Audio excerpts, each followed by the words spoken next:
This is Breakfast on ABC Radio Just Canberra. before the news, I wonder if you've considered getting on public transport in the last 3 or 4 weeks. We've been actively discouraged from it, especially when COVID was at its peak. But as the cases have settled and hit zero for many weeks in the ACT, you might be on light rail or on the buses. A new trial is being conducted on public transport in Victoria, which is designed to encourage distancing, physical distancing, but boost confidence in the public transport network. Could it work here? Lachlan Mackay is Managing Director of Consat Telematics, one of the organisations involved in this joint initiative. Lachlan Mackay, good morning to you. In brief, how does this trial work to try and get people on public transport but feel confident in doing so? Yeah, good morning, Adam, and thank you. Look, the trial is all about informing passengers in real time and getting them to help them decide, should they catch the next bus? Is the next bus crowded? Or even, is the bus after that empty? It's really in response to COVID challenges that we've seen and enable greater flexibility in people's travel arrangements.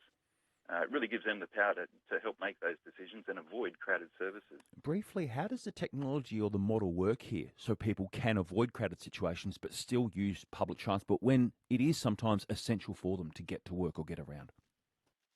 Yeah, well, quite simply, the system uses sensors on vehicles, whether it's a bus or a light rail or a ferry or a tram, to detect passengers boarding and alighting the vehicle, and therefore the system knows how many people are on that vehicle. So this information is sent along with the vehicle location through to an app, and passengers can get this info before they leave their house in the morning, while they're waiting at a bus stop, or even, before they decide to leave the office and head back home in the afternoon.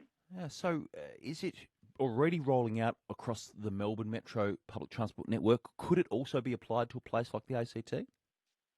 Yeah, absolutely. And the ACT, there's a large number of bus services and light rail in the ACT. And this system, like I said, works on all forms of public transport. So absolutely, ACT is a prime candidate. What's the key way that passengers get the information? Via a smartphone app, maybe announcements on the public transport vessel itself? Yeah, both.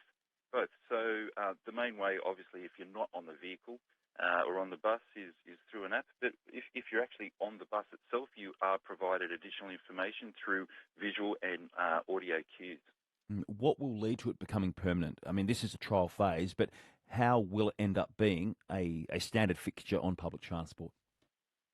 Yeah, well, look, I mean, it is a standard fixture on public transport around the world and in parts of New South Wales already.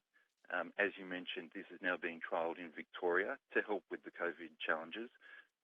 So it's a system and a technology that's been around for many, many years.